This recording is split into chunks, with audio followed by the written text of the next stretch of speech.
Welcome to Liberty Call. This is your host, Juan, and today we have a guest that embodies resilience, courage, and this guest is Lexie Tillman. Thank you, Lexie, for being here. She's a Polish Nigerian American veteran, entrepreneur, and world traveler whose journey takes her from the challenges of poverty and trauma to building a new life of freedom and healing in Mexico, where she lives now. Not before trying other countries, though. We're going to hear more from Lexie, but she actually tried living in Nigeria, Poland, Spain, and South Africa. And today we're going to explore her story and what it truly, really means to find a softer place to land after the military, and whatever that means to you, too. So, Lexie, welcome to Liberty Call. Could you start by giving us a little bit of a background on what branch of service you were with and what you did, please? Okay, so thank you for having me. First and foremost, I'm very glad to be here to talk about this. I think this is something that affects a lot of veterans when we get out of service. It's kind of like, where do I fit in now? You know, they've taught me how to survive in these situations, and who am I? That I think for me that was the biggest thing, like figuring out who I am post service. So. But I was in the Army, and I served for 7 years as a combat medic. I'm an Afghanistan war veteran, and I don't know. I did a lot in the military. Unfortunately, I was medically retired after my deployment in 2014. So, finding out that I would, because it was a med board, it wasn't like there wasn't a lot of time to prepare. Yeah, those are fast. I kind of felt like I was chewed up and spit out at the end of everything, and I left the military 16 months after coming back from Afghanistan. So. On top of that, I left the military pregnant. So it was just like, where do I belong? It was a lot in the beginning. And we tried a couple of states. And then I made the decision that, okay, we're going to start this on a world scale. And that's where the travel began. Wow. And you mentioned, you shared with me before that that you joined the military because it was your way out of poverty. Could you talk a little bit about that and let us know? Yeah. So I immigrated to the U.S. As a child, and by my teenage years, high school years, I had gone like no contact with my family. So I went to college in Columbus State and met a guy, and he had a kid, and I started taking care of his kid. And we were in a poverty, domestic violence situation with a kid. It just was not, it was not lending itself to the promising future that I had hoped for. Because I was in Columbus, Fort Benning is there. Like, you see the soldiers. And at the time that I joined, it was 2007. The recession was looming and a lot was going on, but the soldiers, they seemed to thrive through it all. And because we were a country at war, I decided, okay, America had given me so much by, I guess that's what I felt as a kid. Maybe when you're an immigrant and you leave your home country, and at that time my country was Poland, very racist, very communist, in the 80s. And so when I left, yeah. Well, the communist parts, yeah, but I didn't know there was a lot of racism in Poland. Poland was very, very racist. It's a lot better now. It's a lot better. But as a kid, it was difficult. So leaving America and kind of coming to this land that was multicultural, where I saw people in my 11 years in Poland, I saw 2 Black people, and one of them was sent to me from America by my dad. So there was just not a lot of representation. And that made my life difficult. And I felt like America had given me this place of solace, this place where I looked like everyone else, and it just took this major burden away from me. And so, looking at where I was at 21, in this domestic violence situation, we're living in poverty. We have this kid. and the opportunity to join, join the military, they would pay for college, like all these things, they seemed so enticing at the time. Yes, You I know, agree. you have no idea what you're really doing, but I'm still grateful, I'm still grateful that I had the opportunity to do what just 1% of Americans gets to do. I love that I feel like I paid my country back for what it Mhm. had done for me. That's Yes. so that's kind of how it all started. I wanted a better future for us, and I got it. I got a lot of Yeah. other things along the way, but I'm grateful. Well, I'm so glad you were able to find your way out of that really bad situation that you described. And I agree with you. As an immigrant myself, when I immigrated when I was a minor, I felt the same way. I think the Navy has there were good times and bad times, right? All But right. the Navy has definitely afforded me an opportunity that I would not have had I stayed in Spain, if that makes sense. Yeah, I think that the U.S. is a very good equalizer compared to many other countries, right? I can't be honest with you, I can't even think of one. Um, but we'll see. But you also, So yeah. I would say the UK, but when you talk to people from the UK and they describe their life, I think America, in a lot of ways, is just the only one that can, turn someone with nothing into someone with every. Like in America, it's very much we're in control by the amount of hard work and effort we choose to put into the situation. There are other things, systemic things that stand in the way, but largely, I feel like that is more possible in America than it is anywhere else. Yeah, I agree with you 100%. I think most of the listeners here would too. Lexi, you also spoke openly about PTSD and chronic pain. I know it's a little bit personal, but how did that reshape your daily life in the military? In the middle, like I mentioned, I only had about 16 months left Hmm. after I returned from deployment. So my fight with PTSD started really very heavily after I left the military. I My deployment to Afghanistan was fast and furious. Okay, well we'll say that I deployed as a medic with MPs to Kandahar. At the time this was the home of the Taliban, so Yeah. we it was very everything that you can imagine about a deployment. That's what it was, and Hmm. so on the I guess this is a funny story. Maybe your listeners will Oh, enjoy please it. share. Yeah, we love funny stories. Last day of deployment, it ties into my pain, right? But last day of deployment, we're on the very last like foot patrol, and we did 8 and 12 hour foot patrols. I got my medic bag, all the stuff, and so we're looking for a little plane. Our LT was playing with it, and somehow it fell out the sky. Now we had to go get it, go find it in this field of rice. Well, if you know that the rice fields are fertilized with human excrement. And so there we are. I got all this stuff. We finally found the plane. We're ready to go.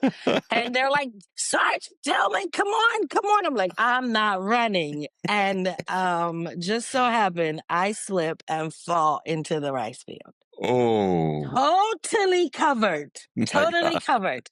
But the worst thing is that after this, I'm totally covered. It was awful, and nobody wanted to sit with me in my FLA. It, I it don't was blame him. awful. Right, right. So we get back to our little base, our forward operating base, and I start, I'm in the shower, and we come under attack. And so Wow. in the middle of this, I'm trying to get out the shower. I slip and I break my toe. Like, really break my toe. Had some surgery. They were trying to do surgery. I refused to stay. This is 3 days before we leave in Afghanistan. Like, this was our Wow. last mission. The next day, we're going to our big base and then we're flying out. So Wow. I continued with a broken toe all these days. I continued in Kyrgyzstan where we traded out our gear. My first sergeant was like, you need to go to the clinic. No, they're going to keep me here. I'm not. So I came all the way back to the States with a broken toe Wow. and kind of the pain really, like I already had some back issues, Hmm. what soldier doesn't, but a Yeah. lot of the things that hurt my body through the deployment. And while that's a funny, poop story we can all laugh at now, the amount of pain that I had to go through, for days with a broken toe. Yeah. And when I finally saw the surgeon, he basically said that what saved me is that my toe broke everywhere, like a broken glass, but it Oh, didn't shatter, right? And so okay. I went through a couple of painful surgeries to get a rod put back in, get it all, and then it Wow. didn't heal correctly. They had to re-break it and start all over. So yeah, Oh my it's gosh. physically it's been a lot. It's been a lot. What? But um, I'm You were grateful for you were days like deep today. in poop over there. Oh, yeah, absolutely, I had to make that joke. absolutely. Yeah. As far as PTSD, for me, the PTSD is a battle that I fight with every day. Um, it's more of an internal fight for me Mm, because, like a good soldier, I learned to project outwardly what's necessary. Like what fits the yes. occasion, and inside, I live with it alone, I guess. I don't know. I'm in therapy. I've done a lot of different therapy, the MDR, all different kind of things to try to help Hmm. this go along. But Mm, the problem for me is that I'm a very caring person. Like I'm a former foster care advocate and adoptive mom. Like I love kids. And for me Hmm. in Afghanistan, I saw too much harm happening to too many kids. And Yeah. so a lot of that lived with me. And um, there is the battle that I fight every day. I'm sure many of the listeners fight the same battle. It's not easy to be taught how to survive all these things, and now you're supposed to forget those lessons were there. I suffer a lot from anxiety. So, for a simple Mm, example, driving through the border between Mexico and the U.S., which I do quite often because I'm hmm. on the side where you can. The level of anxiety I feel in my body is equal to some of the missions and the checkpoints that we did in Mm, Afghanistan. And even though I can explain to myself like this is not your yeah. my body doesn't my mind understands that rationale, but my body does not. Yeah. So I'm working to rebuild life, rebuild peace, find happiness. This is why I've gone through this adventure of kind of finding my place. When I was deployed, even though this is probably going to sound very, very crazy to all the listeners, I'm sorry, but that was the best year of my life. Like so much crazy stuff happened. I missed my Wow. family. It was awful, but it was the best year of my life. I kind of the community, the everything that we do as soldiers on the deployment that makes us feel so close to that next person, Yes. like it. I know that I'll never be able to recreate that, Yeah. but the feeling that I felt in those moments, that is what I'm chasing the world to find. Yeah. And unless you've experienced that, I mean, you can't really describe that feeling. Right, absolutely. Yeah. Yeah. But it's a but you're right. It's a good feeling. That's one of the good things that uh I think we take with us when we leave. Right. And another thing is that it doesn't matter how long it's been since you haven't seen your fellow soldiers or fellow sailors. It could have been 15 years. If you see them, I mean, you pick right up We like if it was actually yesterday. just did this. My husband and I had the honor and the privilege. So we haven't gotten to this with your listeners yet, but my husband is also a veteran. We served together, although we deployed separately. We did serve together in some units and how we Mm, met. Anyway, but to your point, we got to see, we've been together for 17 years. And we drove from Kentucky to Mexico. And en route, we got to stop in Kansas and see um someone who's like a brother to us. It mhm. was the three of us when before we started dating, we were just hanging out. It was always the triangle, right? So we Yeah. got to see him, and even though he's struggling very much in his condition and his PTSD has truly taken the best out of Mm, him, it broke me to see him this way. just the joy of all three of us still standing there together, all these years later, like how it felt like it felt all those years ago. And I think these feelings are unique, for me anyway, to military relationships. Yeah, Like, I mean, I can't compare with anything else. All my adult life, I've been in the military. I at least I never witnessed it anywhere else. right, That is special. Eh, right. So you did mention that your husband was a veteran, right? And he also, manages his situation with PTSD. And Did you? sobriety. We have to mention sobriety because Oh, I am yeah, very proud of him. He has been 3 years sober from everything. So, like many nice. veterans, we self medicate. And so, for him, my husband's story is a little unique in the fact that he joined the military, went to his duty station, automatically got deployed within 3 days or however many days of Well, getting there. He automatically got deployed to Iraq. And within a few months of him being in Iraq, his mother unfortunately was murdered back in the US. mm, And in my opinion, he received very little aftercare. Like when your mom dies, it's massive. yeah, It's arguably one of the biggest things that's going to happen to you in your life. Right. And so to go from war to bury your mother, to come back and go straight back to war, there was no time for him to deal with, what happened. And as we know, coming from service, sometimes we have those demons from things that happen that continue to yeah. bother us. And he became a little out of control with alcohol. So he had to, seek treatment, and it was a big deal. It's a big deal for our family. We actually ended our stay in Poland to Poland lends itself to alcoholism. I'm sorry. Like for us, what do you know about Poland? We have pierogi, potatoes, and vodka. That's true. Everybody knows this, right? That's true. So, life in Poland, we socially drink. Yeah, we have a Yeah, lot of alcoholics, but like it's seen as your responsibility to know when you're drinking too much. And for my husband, because almost every family gathering involves alcohol, he lost control, yeah, and we returned back to the U.S. and he, got help from the VA and went to inpatient treatment program and has maintained his sobriety, which I'm that's very awesome. proud of him. Yeah, that's awesome. I never had to deal with that, but I did. Um, but I see folks struggling with it on a daily basis. Yeah, That it's initially thing something that what do you think helped him and you? Do you think of some establishing some routines or maybe some boundaries? What are some of the things that helped you guys? are you referring to his sobriety or Uh, our PTSD or both? both, both. Okay. Boundaries for sobriety with him. In the beginning when he came back, I felt like it took a lot out of me because I'm not sober.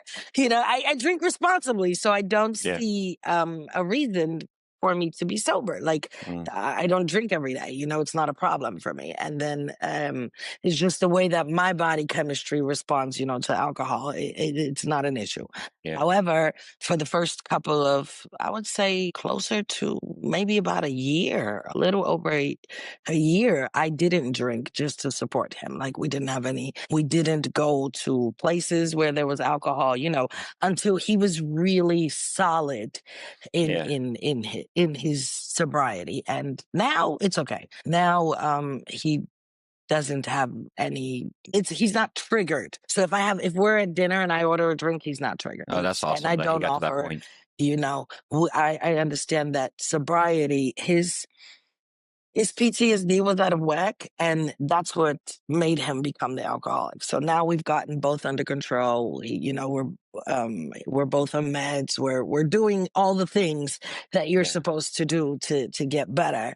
And I think we just support each other in that. That's one thing that I will say. Coming out of the military made my life easier because even though we had issues, sure. he understands.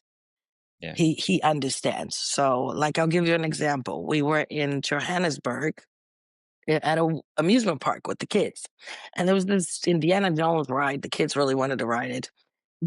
Some of the roller coasters, as they're going up, they make this I don't know how it Yeah. sounds Click, like. click, click, click, click, click, Right. click. Yeah. So the click was making me feel very uneasy. Mm, I couldn't, my body remembered this clicking sound from mm, somewhere. So I explained to him what's happening. Like, I'm going to push myself through this ride because my little 10-year-old kid, it's his birthday and he really wants, but I'm like, babe, I'm feeling like wow. my PTSD is activated. This sound is doing something to me. I don't know why I remember this sound, but and as the ride, you're standing in the long line. So as the line is going, the anxiety is just building in me. And finally I'm like, Wow. okay, well, I'm gonna go on this ride because my little baby really wants me to go on this ride. But this is the problem. So I just, as you brace for impact in a rollover, this is what we did on the roller coaster. And we got through it because mom had to do it. But getting off of the roller coaster, my husband says the 50 cal, when it's out of ammo, this is what it sounds like. And all of a Yeah. sudden, in the middle of the park, I start bawling. It's about to happen again because he understood me and he found the answer in a way that I couldn't in that moment, right? And just knowing what the cause of this is made it feel so much less intense, so our PTSD is we walk alongside of one another. We help each other. Like, I see in him, we've learned each other's triggers. It's been a long time, but I think that also the unique skills that we both got in the military help us navigate the world. Like, you should see us with suitcases through the London tube, doing all of this. Like, sometimes I'm like, man, the military just trained us for travel because we do Yeah. this, and yeah. You So can adjust easily. But I'm so glad that it sounds like both of you are there to support each other. And you know, I think you guys are very lucky to have that, and not a lot of people have that, absolutely. right? Uh, but, I feel but very lucky because um, just to be very honest, it hasn't always been as smooth as it is. sure. When you are plagued by PTSD, you're you're fighting a battle internally, but also externally. And so for us, he was fighting his battle and I was fighting mine. And there were instances where, that was spewing over into our relationship. And Mm, I see that this is a point with a lot of veterans when they go through, I got a divorce because she couldn't deal with this. For us, we've separated. To be very honest, we have, I would be dishonest to say that we haven't, and we've just 17, 18 years, but it hasn't been that because the PTSD at times got to be too much for either one of us to bear, but yeah. the love between us has always been there, and this is what keeps us together. Usually when we Mhm. separate, we get therapy and work on our individual selves till we are strong enough, and then we reunite. That's amazing. That is amazing. And so the both of you found yourselves out of the military, and can you? And how do you? Well, how do you decide that? Hey, I don't think we're going to make a living here in the U.S. I think we need to go ahead and find somewhere else to make a living, because it sounds like you guys tried different places We and did. eventually landed in Mexico finally. But uh, first of all, what was it that made you realize, both of you, we need to move out of the U.S.? What was it? I would say my PTSD. Okay. So I picture this. It's 2016. I have been out of the military for 2 years. 2 years have been very, very rough. I had a really rough readjustment. Moved from Texas to Georgia, bought a house on 4 acres in the woods, so nobody can bother me. Like, I really was leaning very heavily into the PTSD and the need for isolation. And I was struggling to re-enter back into society. Uh-huh. Civilian people didn't make a lot of sense to me. Again, I came out, this is all within 2, 3 years of me coming back from Afghanistan. So, and we lived in Fort Hood, which was like military everywhere. Yeah. And then I moved to Georgia to be in the wilderness, in the woods. And then I decided that it was too much one day. And I packed up the kids and I moved back to the house in Texas. Spur of the moment, like my PTSD was really just having me find this place that felt good to me, to my soul, and that was not, well, by the time I moved back from Georgia to Texas, we were in the hustle, we were in the grind. Like it just, it, I felt like I was suffocating in all of it. Hmm. And Yeah. I didn't know how to deal with it. I went to therapy, I went to therapy. Therapy works if you're ready for it to work. If Yes. you're ready to Oh, put yeah. in the work. At that time, I was not ready to put in the work. I wanted you to fix it. And because that couldn't be done, I didn't know how to live with it. And so I convinced my husband. This was, like I mentioned earlier, we had a break. We had Yeah. maybe 3 breaks in the 17 years, excuse me. But this was the first one. And I told him, I was like, look, we can get my son, my youngest baby was about 2 years old then. And I told him, I said, look, it was his birthday. He's coming back. So, we're playing his happy family. We had been getting along. Everybody was medicated. So things were on the up and up. And I tell him, like, look, I'm moving to Poland. Like, I don't feel good here. I hate living in Texas, seeing all the soldiers get up, hearing the reveille from my house, but I'm no longer part of this, okay? I Yeah. fully realize that I have been kicked out of the club and that living here is killing me because I see everyone else go to the club. I'm Yeah. just not welcome.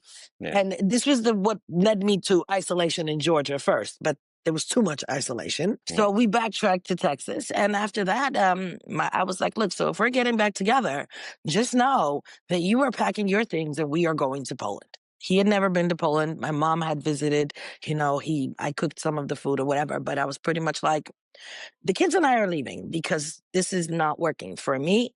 I was not like a lot of veterans when you come out of service.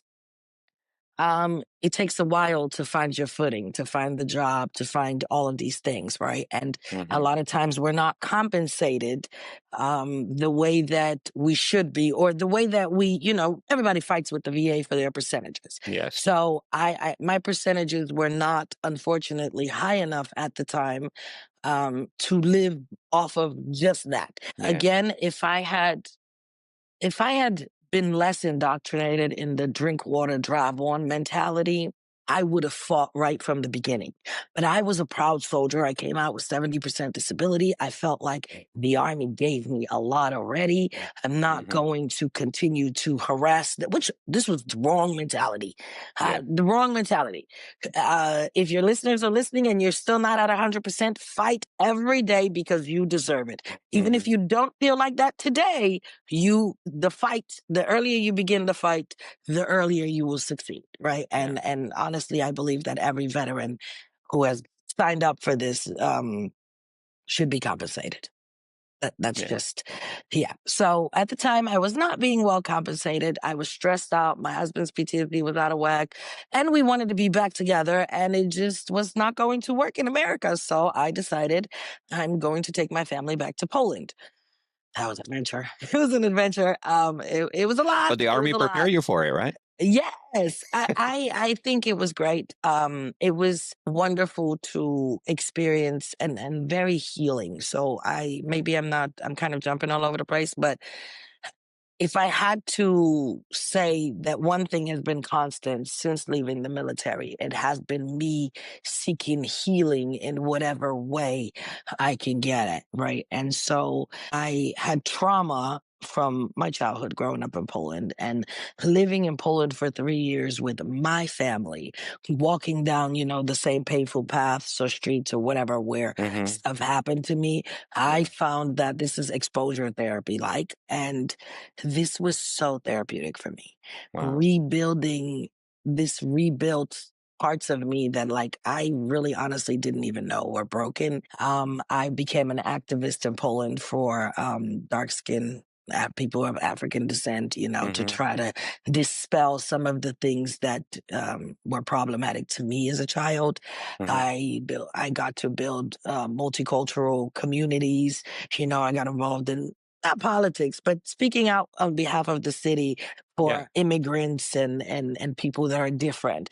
Poland Yeah. is a very homogenous country. And so it's not obvious to them that people like me can be Polish, people with my Sure. color Yeah. of skin, right? Yeah. So this Absolutely. this was a Yeah. lot of my work, and I found it to be amazingly therapeutic. But I think for my family, the kids had to learn Polish because Poland is still very Polish.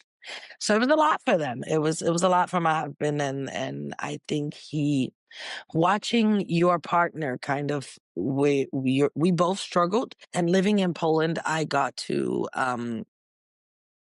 got to rebuild a lot of those parts and heal through a lot of these things. And I don't want to say jealousy, but something in him made him feel like it's all working out for me and he's still But not struggling. him. Mm. Right.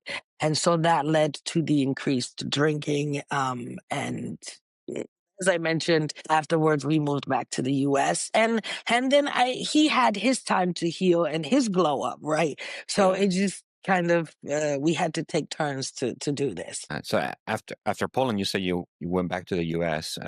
To facilitate the healing for your husband. Right. So Uh, we stayed in the US for a year and a half. okay. Um, everybody was unhappy. Like we just were used to such a different life. My children are growing up. At the time that we went to Poland, my son was 3 and my daughter was 6. Oh, they were No, very young. 5. Going, yeah, Yeah. they were very young. So they grew up kind of in Poland, like regular Polish children, as Sure. if, Yeah. and when we came back to the US, at first, I was worried about putting them back into the US school system. And so I homeschooled. But me homeschooling my PTSD, my working, because I needed a job in the US, you cannot live just off of your, investments You and can't. disabilities. You need more. Yeah.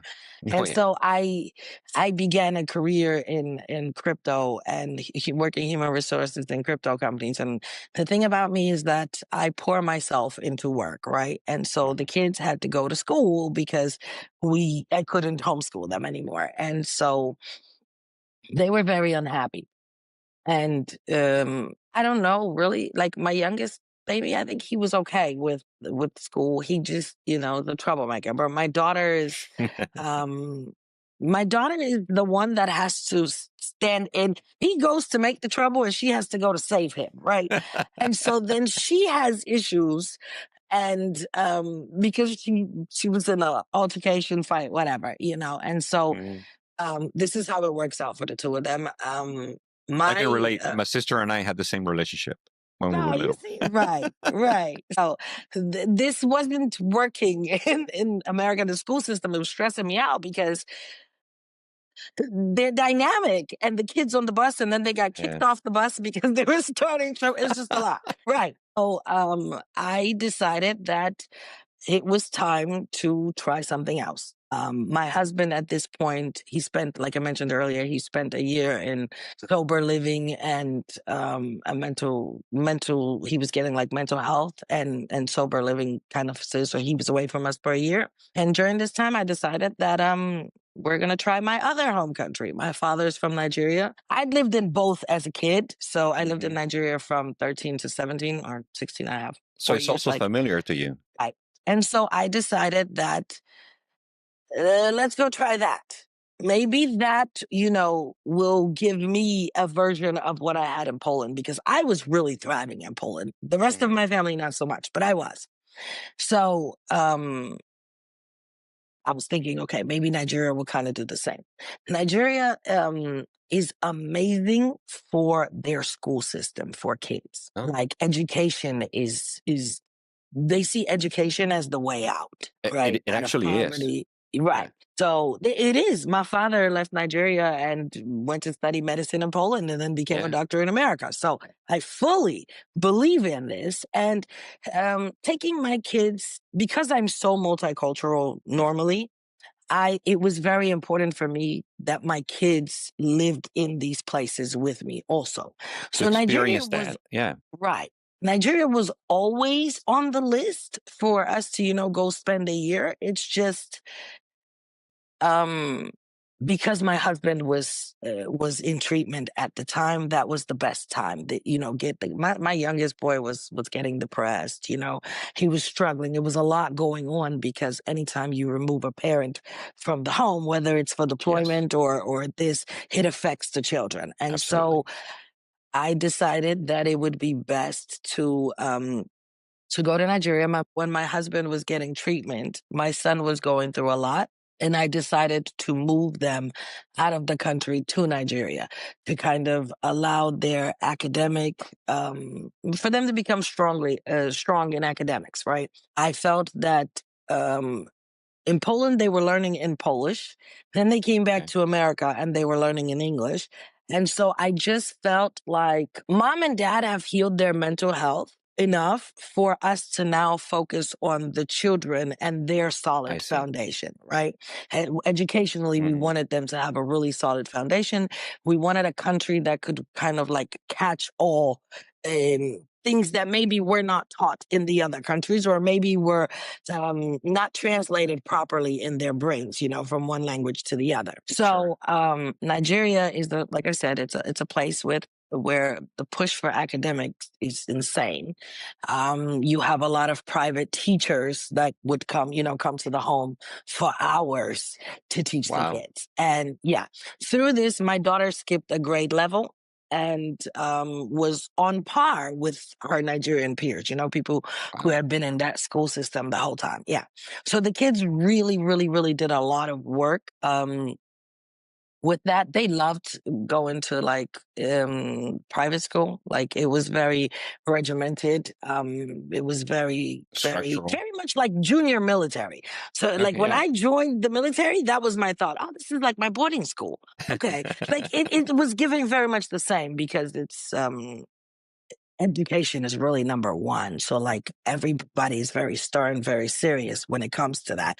Yes, the kids have fun, but like they truly convey the importance of education. Yes. So Mm. it doesn't matter if you have all the nicest stuff. None of that matters. What matters is that you're number one. That's So good. for Yeah. example, one of my son's friends, the mother told her that she cannot talk to my son if my son doesn't get all A's. Right. It's like a Wow. very big deal. And every report card in Nigeria has positions. So if there are 25 classmates, if your child came first, fourth, or seventh, or 28, 25th. Like, how they pair up in each subject and overall Very against all the other competitive. students. Sorry? Very competitive, it seems. Very, very much competitive. But It's competition not, is good. I think it motivates people. I agree. I agree. I think it did well for my children, even now that they're going to school. For currently, because we haven't accomplished everything in Mexico that we would like. We're still freshly here. We've only been here for like 2 months. So the kids are homeschooled now, but I can see the difference between their eagerness to do the work and, oh mom, I got an A, and and it's one of the things that I am the most thrilled about us going to Nigeria, right? Mm. Like because it course corrected their wants and needs for academics, Yes. like I love that. That's very That's important for great. So me. it became a priority in their mind. And Right, yeah, and that's awesome. Uh, uh, right. you s- so you came back. You spent 1 year in Nigeria, right? We spent 2 years, two two and a years in half. Nigeria, and then Mhm. from there, where did you go? Back to the States? This is where all craziness starts. Okay.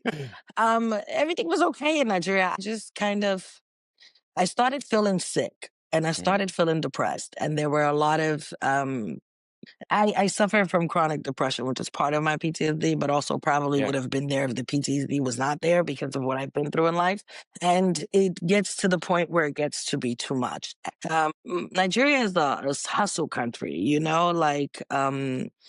every day, all day long, people are scheming and hustling. And because The same way that we have the gringo tax in Mexico is the same way that this happens in Nigeria, I except see. for me, that's really bothersome because I grew up there. I speak the language, like, and you still, and so it just I'm a got to, local. Why are you doing this to me? right. I'm a local.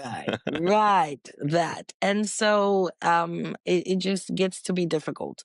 Yeah. And by the point, the Nigerian government isn't that great. And Yeah. so the dollar and the naira were going insane. And it so by the time I was leaving Nigeria, my dollar was worth 3 times more than it had been when I arrived.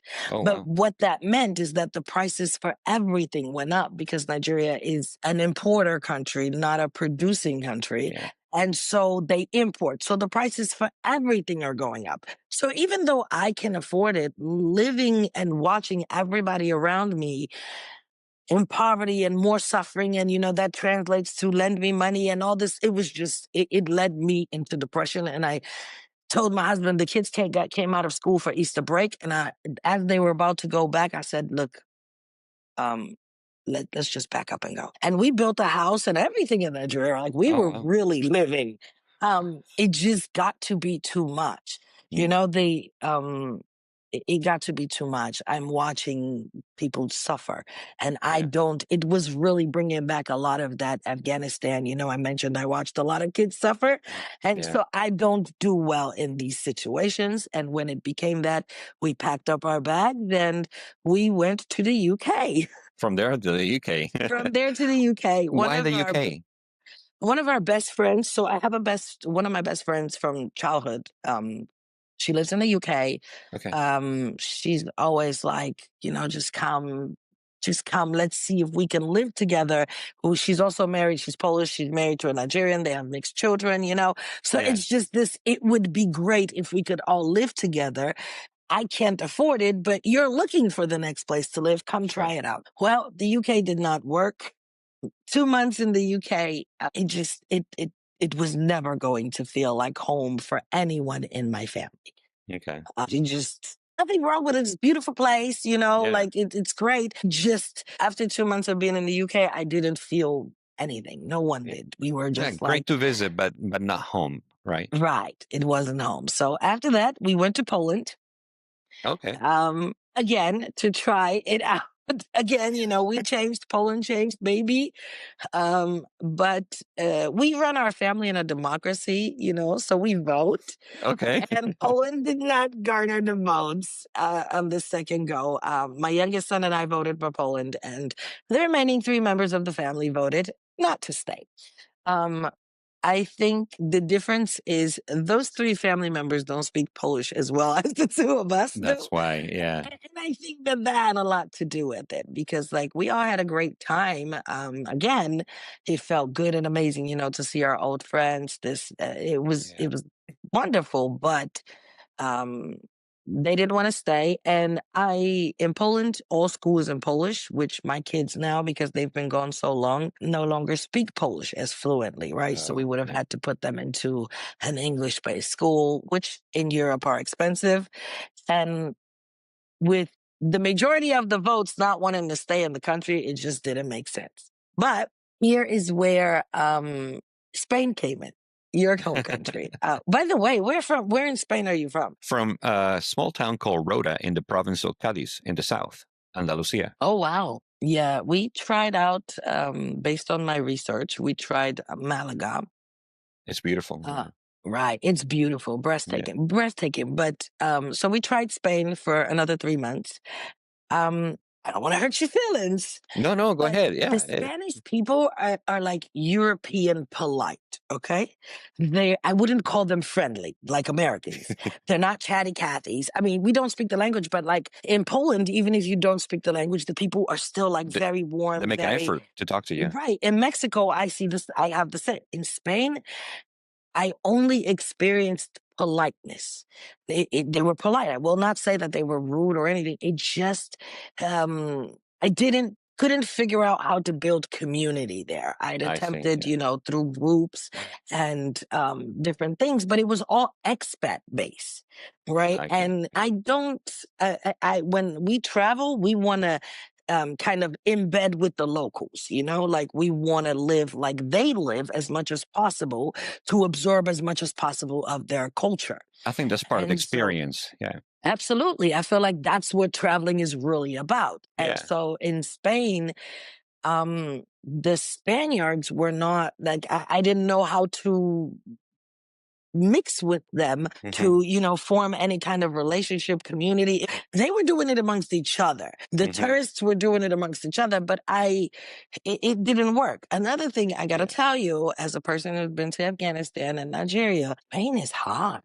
It was very hot, Like and hot. especially in the south. Like, oh my God, I turned so dark. I don't tan like this. I turned dark. My skin was peeling. Like I was having the problems that my white mom has when she comes to Texas. Yeah. I was in Spain. It was crazy. I remember So having tan lines when I was little, just because, yeah, the sun is intense. intense, intense. That I was never You're right. prepared for that. No, like, and Spain is, and if you go for a day or 2 or 4 days, Oh, holiday or yeah. whatever, you enjoy it, you go back home, you peel but after we literally were trapped in the house because of the heat and the Mhm. sun, It, it was it a can lot get for me. overwhelming. Yeah. Right. And so that was it. And another thing is, sorry, but No, go ahead. another thing that didn't work for us was the food. Like, I don't, maybe you know the answer to this because I asked Sure. ChatGPT, why is it that Spanish food is like Mexican food, but where's the seasoning? Why is it? I think that may be because I would say that I would say this is the opposite. Mexican food is like Spanish food with the seasoning, and Okay. perhaps, and my guess is that when the Spaniards, when and colonized Mexico, brought their ingredients and the way of cooking, and that kind of perhaps got embedded into the Mexican community, but there's also So the your part of answer Mexico. is the same as ChatGPT, just so you Is it? know. Oh wow! Yeah. It was just a guess. I'm not that smart. Right. Your answer is identical to what ChatGPT gave me. Now, my question on this is when you are like we were in Fuengirola, Bella Medina, and Torremolinos. And so everywhere they're advertising Mexican cuisine. I don't understand. I'm in Spain. Why are you advertising? And I do love the tapas. Like if you did I didn't find this kind of restaurant, but I feel like if you had a tapas restaurant that served Mexican food, but they were in the Mhm. tapas portions, Oh, that'd that's a be a nice hit. concept there. Right. That'd be a Hmm. hit but I need it to be seasoned like the Mexican people. Yeah, See, I'm Polish, so now like Polish people season their food a lot. yeah, Nigerians over season their food. So Spanish food, it's tasty, but it's very under seasoned for me. yeah. Like Wow. just, we all have a personal preference, No, but yeah. Compared to Mexican food, absolutely. It's a lot less and uses less spices. Another example here. I live in New Orleans. The food here is packed oh, with spices. delicious. You got the Right. Creole, mix with uh, African, Caribbean, and Southern American food all mixed together in this Right. I love beautiful this. set of spices, right? But it can be overwhelming for those who are not used to it. That they are used to a more blend kind of Absolutely. flavor, and I think I think it's an acquired taste. I enjoy both the blend and the more packed with spices. But I wanted to share something with you, and maybe this will click a little bit on your thoughts on perhaps I will. Yeah, I'd like to know what your thoughts are on this. In Spain, you mentioned you couldn't get in the group and integrate with them. I got to tell you, I feel the same way. Even when I was there, I my experience, I travel around Spain. Madrid, Barcelona, Sevilla, and all these big cities. And if you're not from there, it's really hard for you to get within the community.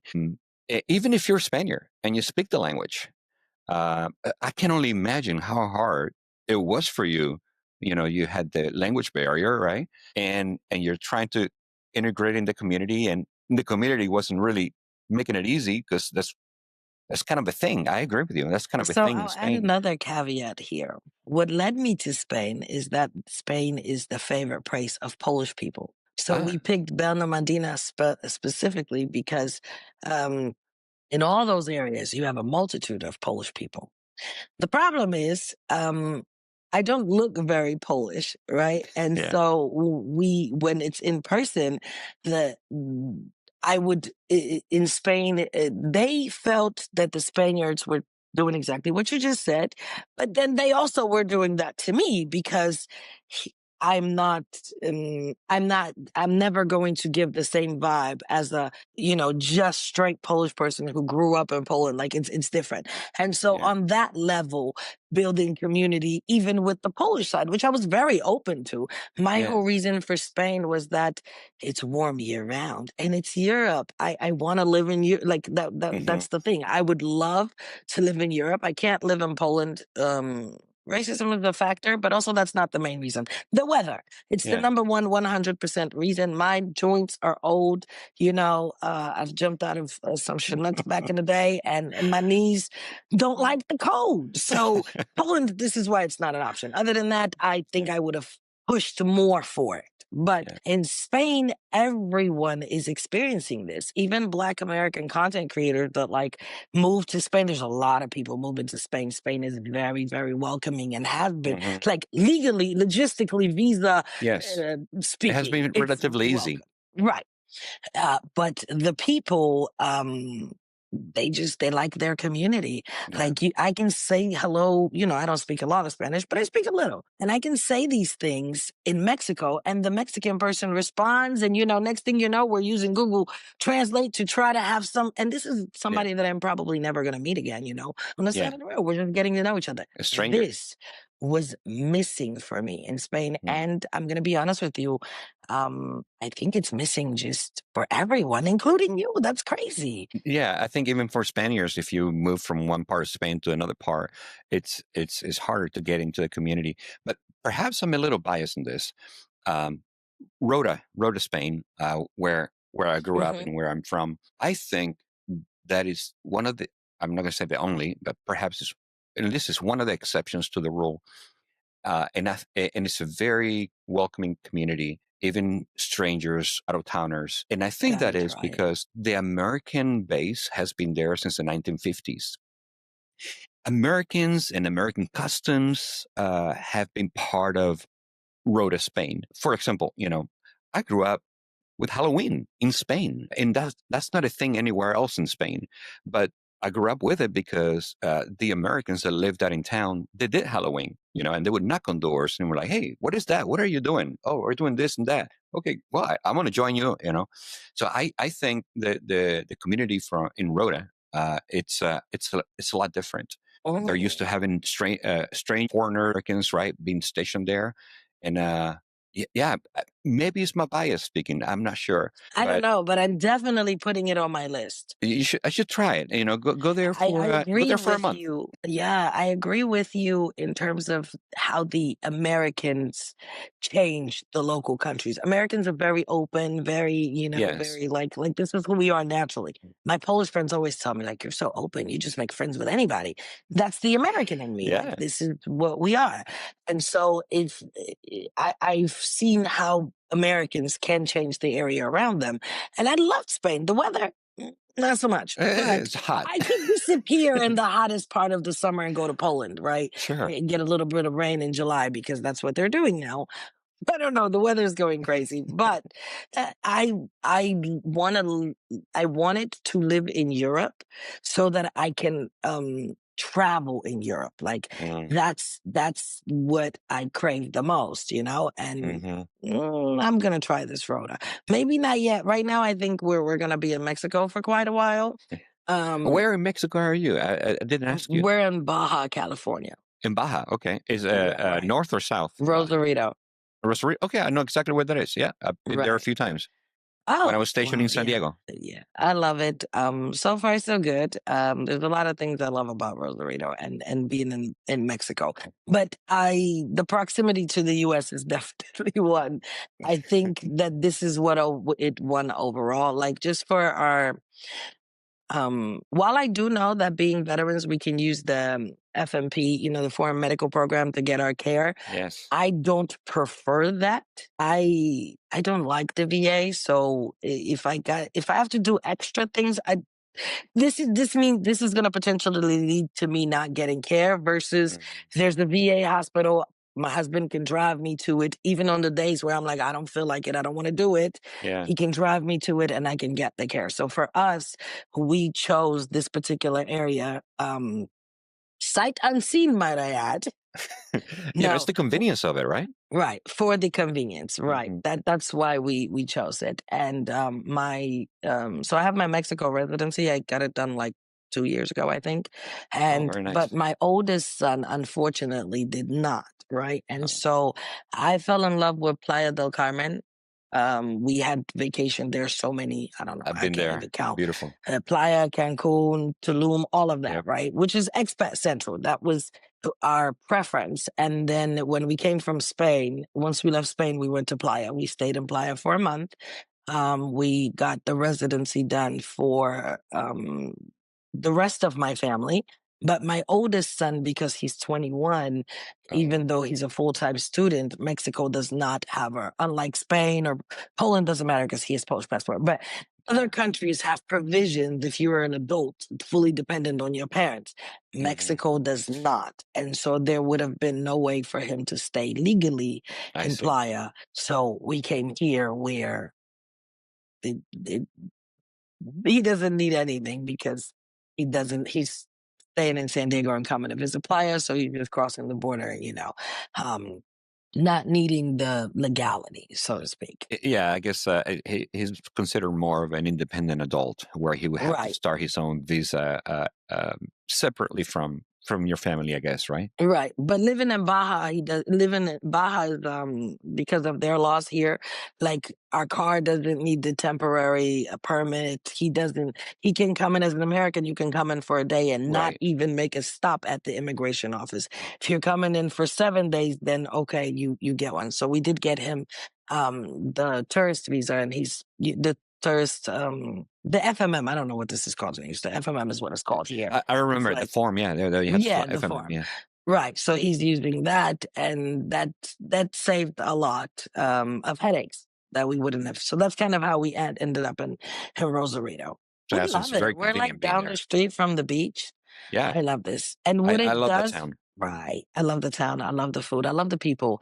But I think that living down the street from the beach um, does a lot for how my body feels. Like I have fibromyalgia, and like we talked about some of this chronic pain. Hmm. Yeah. Living so close to the ocean really does make a big difference, and it's not the hustle and bustle of America. So I'm not familiar with fibromyalgia. Does the being in the ocean make it better or worse? Better, Better. better. Something Oh. about the negative ions in the that come from the ocean, Huh. they make our joints not hurt as bad. Like they make your flare ups. Fibromyalgia can be debilitating. Like Mm. I can be perfectly fine today, and tomorrow when the flare up has started, I can't get out of bed. Like Huh. literally can't get out of bed. So Wow. being so close to the ocean, the science says that it affects our joints in a positive way. I don't know how it Uh-huh. works. I just know that all over the world it does. Wow. So for us, we try to stay very close to the ocean in general. Interesting. I didn't know that. Over there in Mexico, what is your normal day like? You've been there for a couple of months. You kind of already kind of settled in. I'm assuming, right? Mhm. And your family it's a normal rhythm, right? Right. We are so What that's does it look like? that's the thing. Getting out of the we just arrived, we're tourists, we're visiting into the daily grind Yeah. is always the hardest thing for us. I think we're because it was summer, so that Oh was yeah. also different. But now the kids have started school, and so we wake up about 7. We do PT with You the make them do kids. PT? No way. We do because you still need that physical exercise every day. You do. And You if they're do. not going to physical school, think about the amount of walking and physical activity you would do just by leaving your That's house true. to go to school. And they're not getting this. Yeah. So we do PT. We rotated old school army style Do you make it where count? I was going to say, do you make him count? yeah. My husband leads PT the way he would lead it for the platoon. You can't get Like the soldier out of you guys. you can't, you can't. It's funny. It's hilarious when I think about it, but it works, right? I don't know how to do Yeah, as long as it yoga works, or right? other exercise. Like I never learned that. I learned how to do the count, the bend and reach, all of these things. And we do this with Yeah. the kids first, so that takes about an hour. And we come back home, everybody showers, pretty much like when I think about how similar this is to my army day, it's crazy. And so we come home, everybody showers, we eat breakfast, and I don't know, like have a shoot the shit kind of moment Yeah, yeah, for a yeah. little bit, and then about 11 o'clock, the kids start school. They're homeschooled from 11 to 2. And then right around 2, sometimes they finish early. Like the school program lets them know how much work to do every day. Okay. Right. So it keeps them on track. I don't know if this matters, but if any veterans are looking to put their kids in online homeschool, Astellas Academy is the best that we've tried. But the biggest deal about them is that they are fully accredited. So your children Very get nice. the same diploma as if they went to school physically in the US. That's So amazing. that's not a lot of schools have this capability. Yeah, So you got to make sure that's afforded so that, in the future, when and if they want to go to college, they have an opportunity to do so without an issue. there's no if. They have to go to college. I don't have I a choice. like it. They don't have a choice. They have to I go. like it. I gave up my body for for those Chapter 35 Use funds. that You're GI going. Bill. You're going. Absolutely. In Um, in Mexico, I'm assuming. Well, I've been to Rosarito. I know it's a lot more affordable especially when compared to San Diego. Oh my gosh. right. Um, has that level of affordability made it easier and less stressful for you guys? Yes, of course. That's Yeah, what we've been running from the whole time. Living in America, even though we're both 100% disabled, we're financially okay. But in America, you're always one emergency away from being flat broke. Like that's you're just right. how it works. I Mm. don't know. It doesn't work this way in other countries, but that's how it works in America for me. Living in Rosarito is truly the best of both worlds. Like living in Mexico, period, is amazing to me. Mexico is this wonderful compilation of all the best things I see everywhere else. So some parts of Nigeria, like you have the energy problems in Nigeria, you have the bad government, the bureaucracy, these things, you still see them in Mexico. Yeah. Bribing the police officers or getting pulled over and harassed, still from Nigeria to Mexico, no different. It's the same. Poland is very Catholic, very family values, very Mhm. we stick together. Mexico has all Like these same Mexico, things. yeah. Right.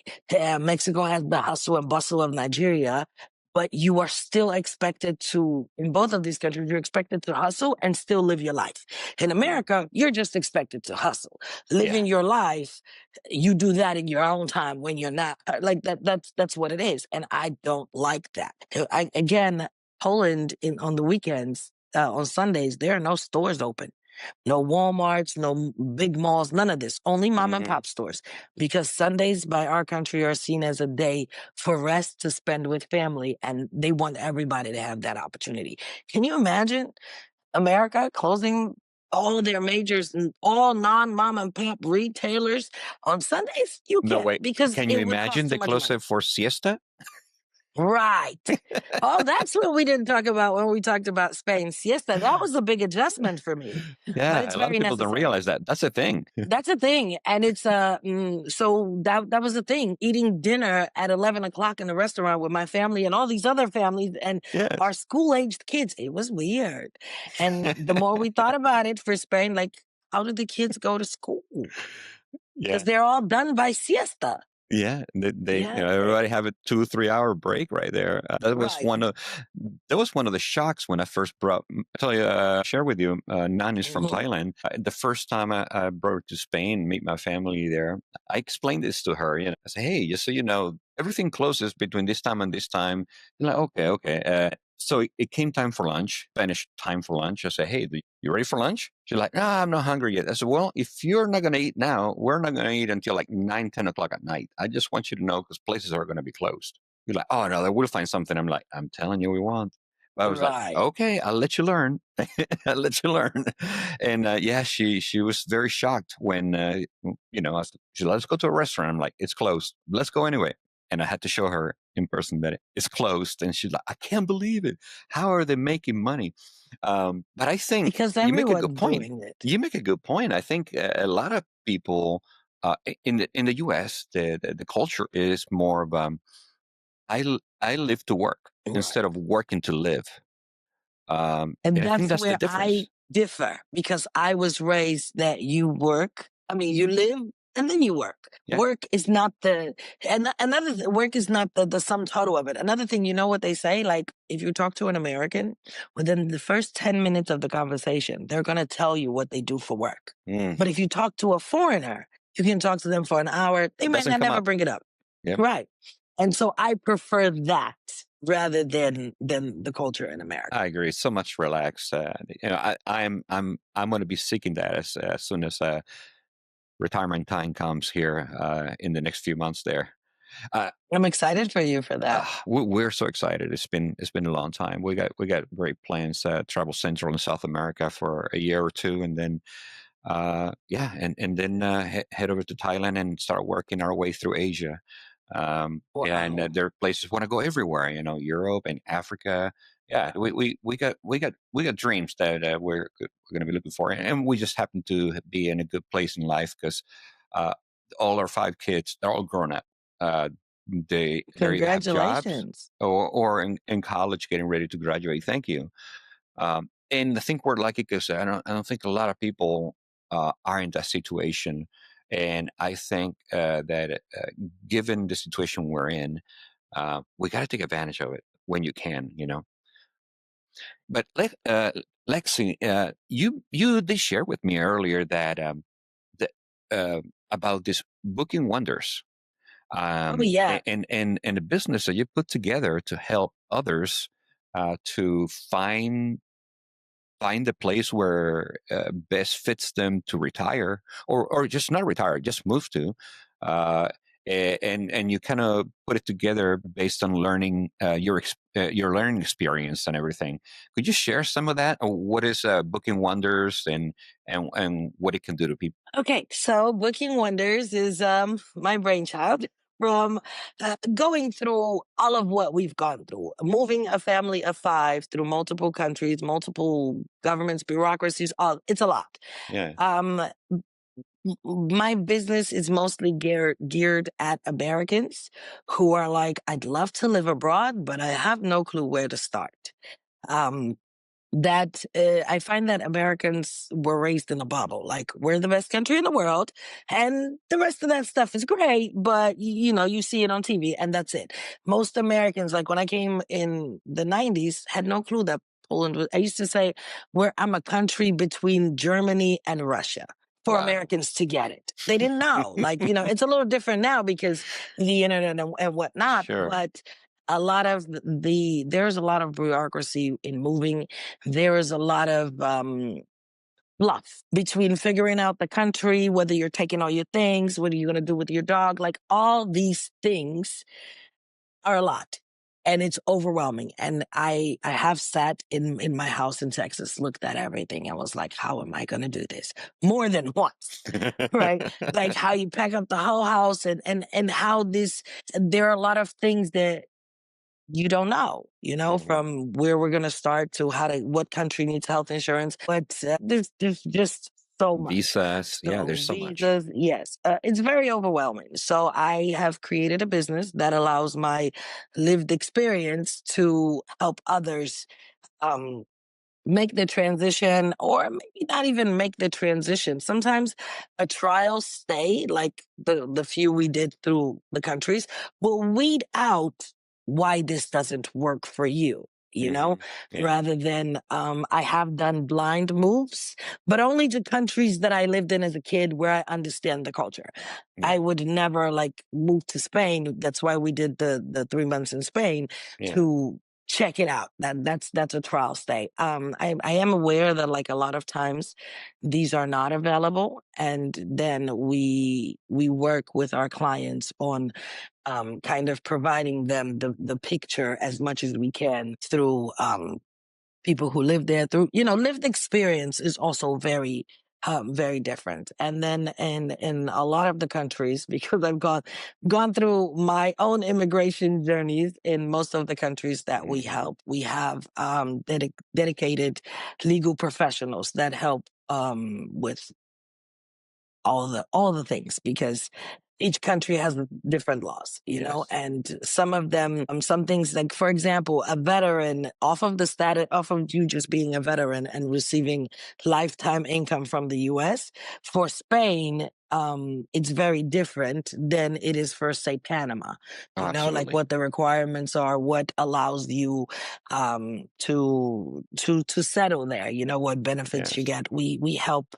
Basically, to make it short, we help families who feel like they might want to give a foreign country a try, figure out everything from the overwhelming to we're living there, our children are enrolled in school, or to this didn't work. Like I had right around the time that we did our family trial, I helped another family um, moved to Spain. They invested a lot of money on being there legally. Again, because we're European, we have our laws are a little different than this family. Yes. This was an American Absolutely. family.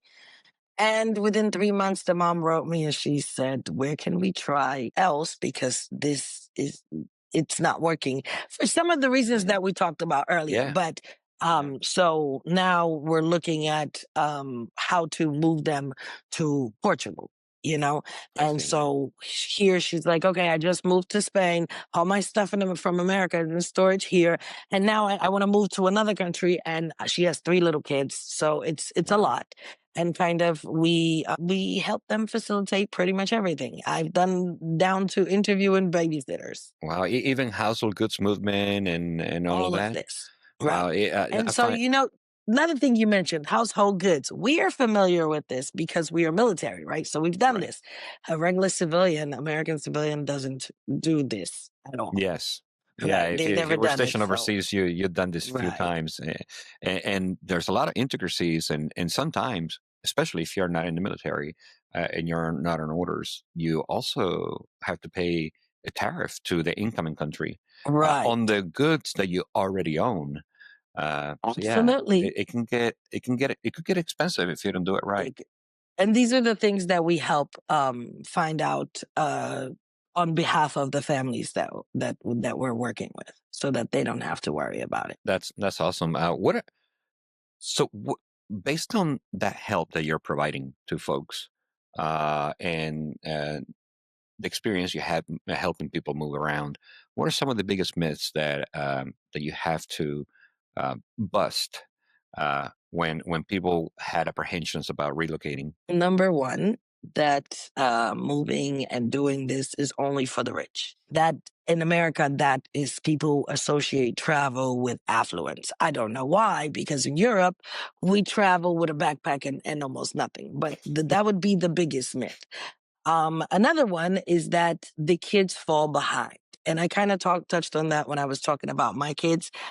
I don't think that kids fall behind. I think they thrive. It's just that how they have to change things. Even as children, they Yeah. have to learn and adapt and overcome those things. And I think that sometimes in the immediate, a child might, I'm not happy here because it's not like the last place I left, or school's more difficult, or I don't understand the language.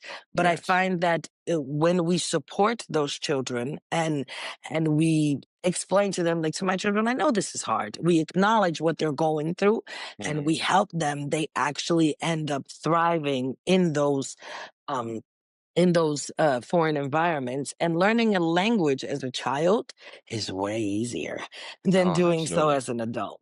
Right. Absolutely. And I think like another one is that the paperwork is impossible. Everyone always feels like, oh my God, the paperwork is, how, I what am I feel going to do? overwhelmed by all the Very paperwork. overwhelming. And I agree, it is very hard, but it is also very doable. Hmm. Just with the right guidance, like you do need help. Like I always tell my clients, you wouldn't go to court without a lawyer unless you Right. knew what you were doing, right? So in this same situation, maybe I'm not a lawyer, but I'm someone who's done this with the military, without the military, with a family, as a single person across it. Like this has been the mantra of my life. So um, I can help. Yeah, That's it. I think there are very few people with that level of experience you had. I mean, gosh, you lived in the U.S., in Poland, in Nigeria, in Spain, in Mexico. I mean, uh, South Korea, but I'm without sorry, kids. where? Oh, you were stationed South there. Korea, right. We were stationed, Oh, we did 2 years in South Korea. oh, even I now moved around all over the states, but not. I didn't moved around to that many countries. Very few people have that level of experience. And you mentioned something earlier. You said, yeah, I think you called it the trial stay. Um, can you walk us through that when you are advising folks to move? You said that you advise them to do a trial stay. What does that mean? So, a trial stay is basically you're moving and you're attempting what your day to day life would be. So when we visit, we care about the museums and all the monuments, and we want to see as much as possible, just Hmm. because we have that limited time. When Right. you do a trial stay, be it for two weeks, a month, the importance here is to simulate what your day to day life would be. Mm. So every day, you're not going to go to a restaurant every day. Many people can't afford that. Like if, Right. Of course. right. So you're going to cook. Therefore, who are you in this country? So I will give an example. When I first moved as an American, I love to shop for 2 weeks and then don't go to the grocery store. My PTSD prefers this. Hmm. However, in Poland, no vegetable lasts a week. Anywhere in Europe, Spain, Yeah. the vegetables there last 2 to 3 days. So you go Yeah. to the store, you shop in small amounts, and this is so the trial stay is to help you work out those kinks. So Hmm. in that time, you will know that grocery shopping every 2 weeks is not going to work here. I have to go every 3 days. Or Europe is very big on fresh bread. Like in Poland, we don't Yeah. eat bread that's older than three That's days. In daily, Spain, daily bread. in Spain, we had to be at the supermarket by 10 a.m. latest. If it was not there, forget it. There is no fresh bread. Yep. These are things that we work out in the trial state, so we can see what your life here would be like.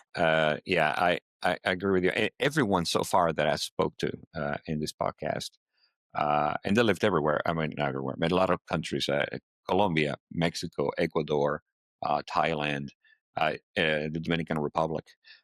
Everyone I talked to, they said the same thing: is that hey, people when they move to a place, they have this dream how everything's going to work the same way it works when they go on vacation, but you cannot afford to live like you're on vacation when you move, right? You have to start cooking at home, Absolutely.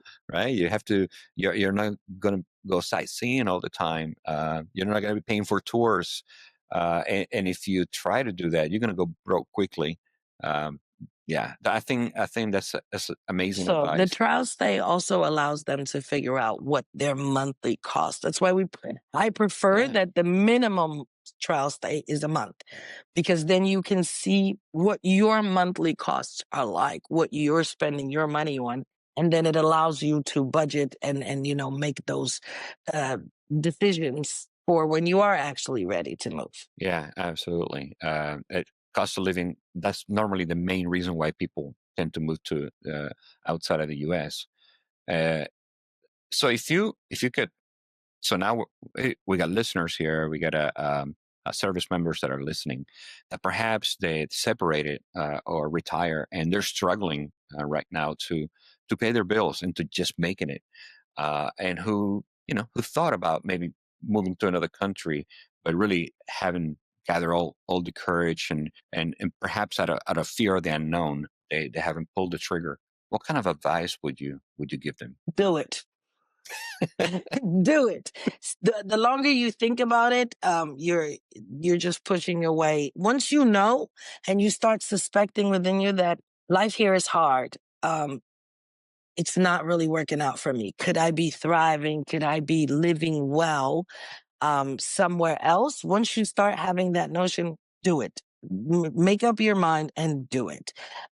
Back to your question, I think that veterans are uniquely positioned to be adaptable. Not just the veterans, but their families, because Mhm. this is what we do. This is what a big chunk is adaptability for everyone involved. So automatically, I feel like that sets us up for success in moving to another country because we know that we can adapt. So finding the things that are going to be your concessions that you're going to have to adapt to that maybe you're not used to. For example, like my grocery store shopping, Right. going every 3 days is a bigger headache for me.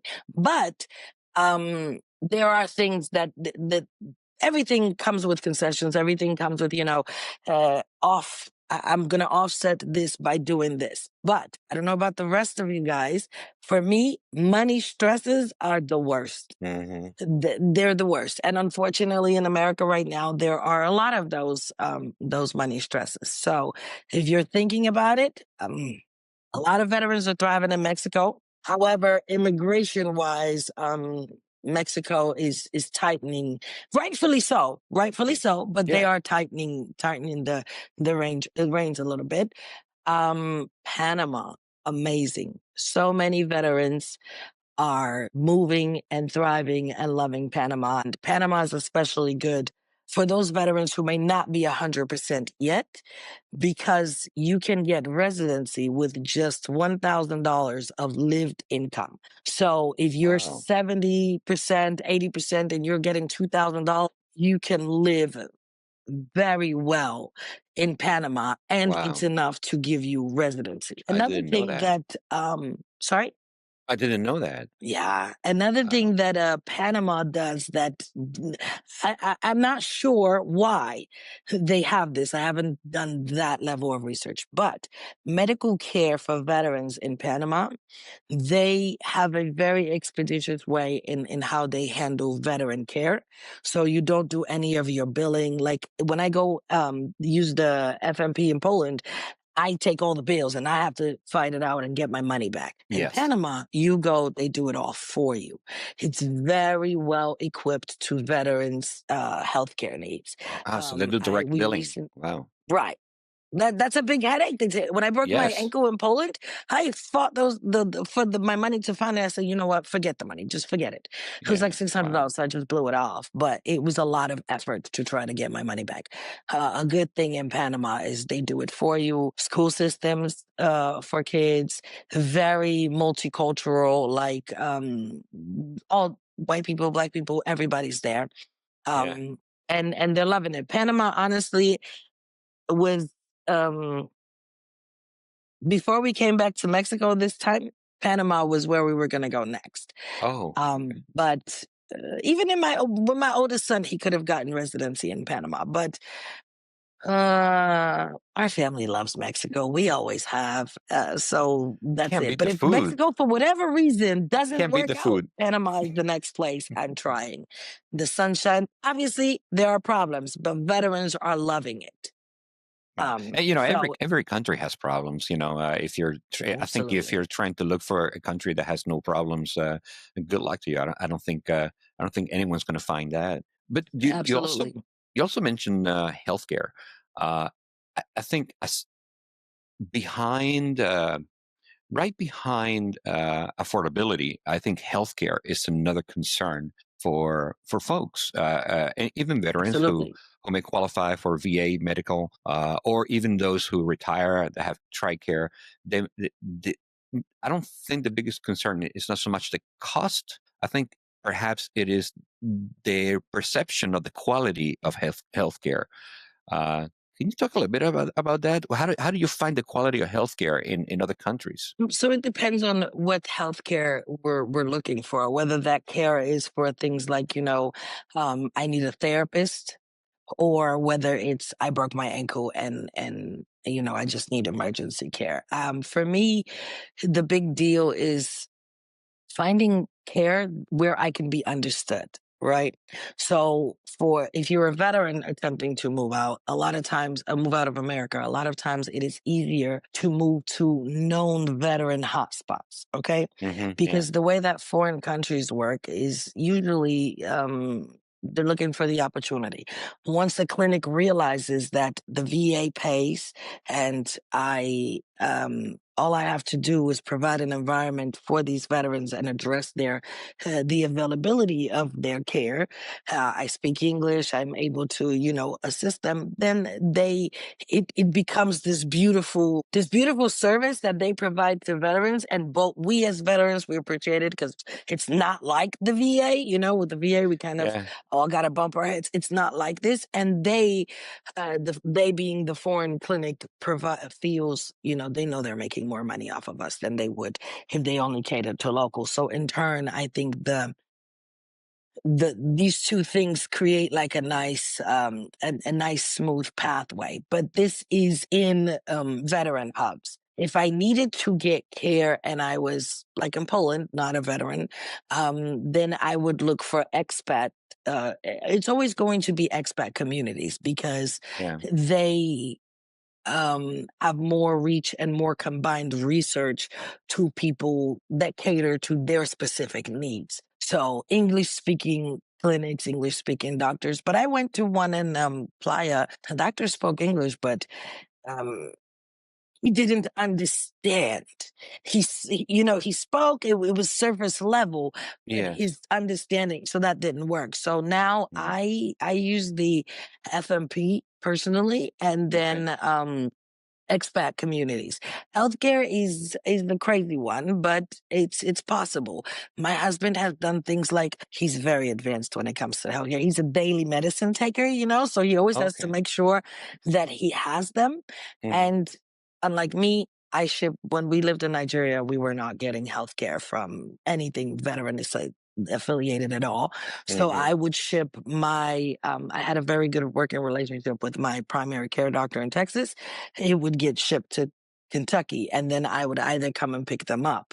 But my husband has figured out how to get the FMP program to send him, when we lived in Poland, to send him to clinics in Germany, to additionally send him medicine through DHL to Nigeria from the US. So these things are available. I'm just a simple minded person. I'm a veteran. Let me get in a community where there are other veterans where I don't have to recreate the wheel. For Mhm. Nigeria, we did have to recreate the wheel because Wow. even a lot of the medicine that the VA puts you on is not available. Oh, wow. Yeah. Uh, that's I can understand the struggle there when it comes to that. Um, My advice would be for the first move, for veterans especially, choose a place where there are already other veterans. The emotion, the overwhelmingness, all the effort that you're going to have from the day you leave your house in America to the day you arrive and you feel like, okay, I'm living here. It's working out for me. It's going to be a lot. This can be simplified by using a company like Booking Wonders, but it also can be simplified by going to a community where there are expats. So, where there are military veterans already, like we choose hubs and we kind of stay in them, and it makes the process much simpler. It also makes it easier to build community. Like in Definitely. Rosarito, I don't necessarily have, there's a veterans group in Rosarito, but it's not very active.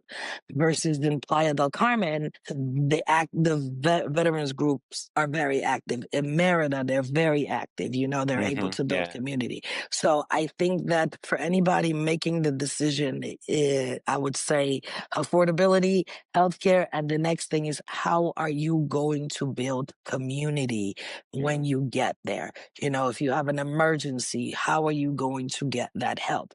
So Hmm. I think that would be the third on the list for me. That's yeah, that makes total sense. I didn't think about that. Uh, moving overseas, especially when you don't know exactly where you want to move, is so cumbersome. So what I'm going to do, Lexi, if you're okay with this, I'd like to share Booking Wonders contact information. So if anyone listening to this is interested in at least in exploring the idea of moving, that way they're able to get in touch with you. Are you okay with it? Yes, absolutely. That sounds good. So we got into the point in the podcast that I like to call rapid fire. Uh-oh. This is where I shoot some questions to the guest, and the idea here is to make it a quick answer to kind of figure out what's on Lexi's mind. When this question is asked, what's the first thing that comes to mind? No wrong answers here, right? Everything. So let's see how that goes. You ready? Okay, I'm ready. All right. Let's do this. What's the most valuable lesson the military taught you that you still use today? Stay alert, stay alive. Very nice. I like that. Everywhere. I I like that. teach my children this everywhere, all the time. Second one, always know what you're signing for. I like that. Very good advice. Thank you. Thank you. All right. If you could go back to any duty station that you've ever been stationed to, where would that be? Texas? Afghanistan. No, Afghanistan. Literally, No that way. year, the camaraderie, the emotion, the Mm. everything that we went through, that was like, and when we were in Afghanistan, people who had deployed previously were like, "Oh, you're gonna miss this." Never. I'm never gonna miss that. Are you crazy? I miss it. If I could go back for one day and just feel that camaraderie, you drove in. We were in peace, so we did a lot of patrols, right? And Mhm. after a day of patrols, we came back in. We had this. There was a song like "I'm Sexy and I Know It." I don't know if I can even sing Yeah, that, I know that but song. Everybody we knows. blasted it coming through the gate. Every time we had no casualties, no fire, no nothing. Like we made it, and this was, if I could go back through one more of those moments to feel that, I don't know, I can't explain these feelings, but I would love to go back for the camaraderie. The Hopefully it camaraderie, the was on a spirit de less corps. active day, but for the camaraderie, I would love to go back. Very cool. I was not expecting that, but once you explained it, it makes sense. It's the experience of it, not the place so much. All right. But I What is don't know that the experience could have been what it was without it being in that place. makes sense? If you took us out and you put us somewhere else, then the experience that it would be different, because every Yeah. day we knew that we had saved each other's lives. We are rolling Mhm. in through this gate simply because we did this together. It's a very special relationship when that happens. Yeah, you're right. If you were in Atlanta, y- you know, everybody knows they're It would just safe. be different. Yeah, absolutely. A good point. Very good point. No one's ever said that. Uh, so, all right. Next one. One acronym that you still use, One acronym. or a military phrase. Square that away. All right. Square it All right. away. I don't know. I use a lot. I thought you were going to say I use PT. it to pardon? I thought you were going to say PT. PT, we use this. Yeah. The military phrases are just my phrases now. My husband gets it, so I don't. But um, we need to get this squared away, guys. I say this to my kids Square away. all the time. Square away. That's a good one. All right. What's the biggest surprise about civilian life after leaving the military? How isolating it can be. I and this is not just for me. Millions of veterans go through this. We don't. A civilian person will never understand you completely. Yeah. And for that, you can't, you have these things that you see differently, but you can't express this. Like, I'm lucky again because I can express these things to my husband and he gets them. And that for me in life has been one of the most amazing things, right? If I chosen the civilian husband, I don't know how that would work. I don't, Mhm. I think that it's more, even my best friend that it was in the military with me, she's also married to a military guy. So we Mhm. just have this where it's the four Yes. of us and we understand each other. But I think that civilian life can be isolating, especially for people who had a very strong family background, then joined the military, and then left the military to go back to that strong family. I feel like when I do this, again, I still don't get the full experience because I have my husband, Hmm. but this should be the most, like, this is the most isolating because you're among people, but yet you're still alone. That makes I sense. think it takes a lot of adjustment there. That makes total sense. I think that's why it's so easy for veterans, regardless of where they are located in the world, and regardless of whether they even met before. So easy to connect. Uh, Absolutely. which country so far, all right, which country so far gave you the biggest culture shock? Spain. Spain. Yeah. Spain. It's got to be Spain. It was nothing like I predicted. Um, I don't even know how to, if I'm to describe it, it's like a mesh between Poland and Mexico and parts of, I don't know, like it's Spain. And it's just, So weird, I so need to, unique. right. It's so weird, so unique, so close to Africa. Like the heat, the everything, it's perfect, but for me, it didn't work. But Mm. it's so intricate. No, I have to go back because Spain did not work as a living destination for Mhm. now. When my youngest son is 11, in 7 years, when he goes off to college, mom and dad will try this again. Ah, Yeah. So I'm fully determined to crack Spain as a country. Like everybody loves it, but it just seems so. It was a big culture shock all the you way. got to try a road to Spain. You got to try. That's what I'm gonna do. I made a note about Rhoda. And if it doesn't work out, just let me know too. I'd love to know. Now I'm thinking it's gonna work out. Like if there's more of an American, because the siesta, I can deal with these things. I just need. I'm a community kind of Yeah, person, and so that for me is important. yeah, yeah, definitely. That makes So total if they sense. have it in Rhoda, Spain could be an actual contender, but it definitely was the country with the biggest culture shock. I can see that. That can easily happen there. All right, what's one habit from the military that you never let go? Situational awareness. Mm, I yeah, am you got always, like being in the military, we're taught to, always be alert, always know what's going on. look around. This has saved me Mhm. through traveling the world with two little kids, like Yeah, I've taught this to them, and situational awareness makes a big difference, no matter whether you're in the UK, in Nigeria, wherever you are. I think that's the thing. I don't think that I was very situationally aware before I joined the military. yeah. I think the military does that to us. Every time I travel, I'm always looking around. I'm always like, "What are you looking at?" I don't know. I'm just checking out everything just to make sure we're okay. You see, your wife is asking you that because she's a civilian. Yeah, My husband and I, we don't ask that. It's like I notice him. I'm like, oh, he got that sector. uh, Okay, so I I got know what this he's one. doing. Right. That's Like, what. right? It's that unspoken thing, but it's always situational awareness for that Yeah, one. good point, Lexi. And what is one Spanish phrase that you use every day there in Rosarito? Hasta luego. Hasta That luego.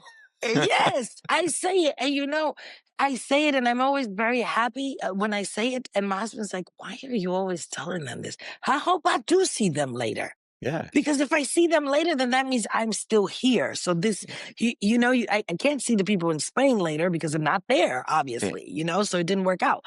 But here, when I say it, my husband's like, you're always so happy when you say this to them.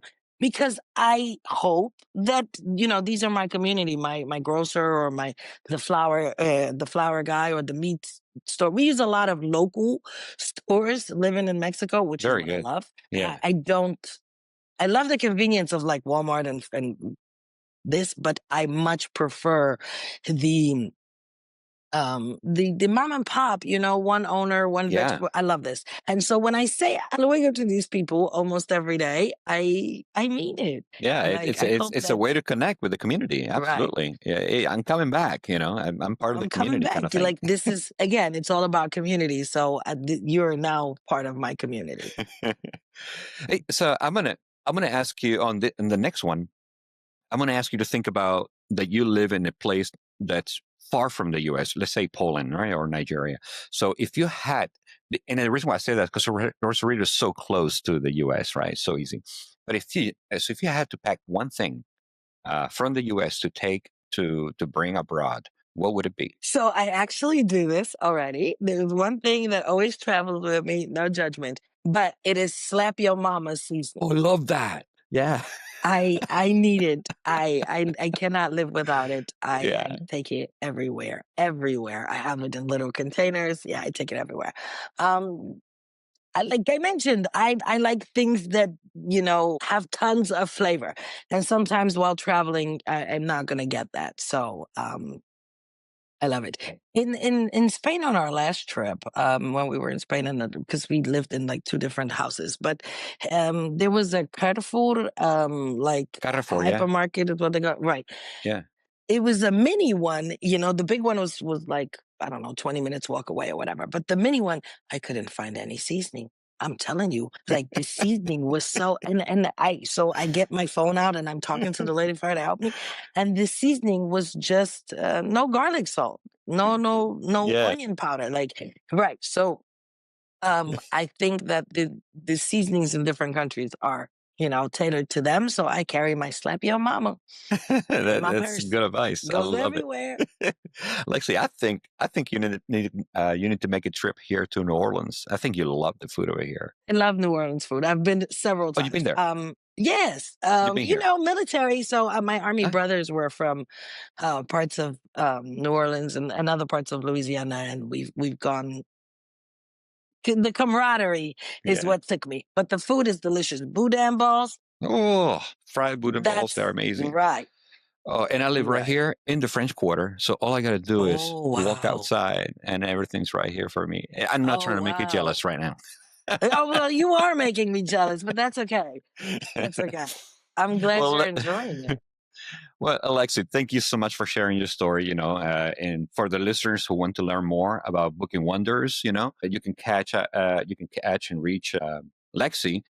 Her contact information is going to be in the description box of the podcast. And if this conversation helped you, please subscribe to Liberty Call, and we're on podcast, Apple Podcast, and Spotify.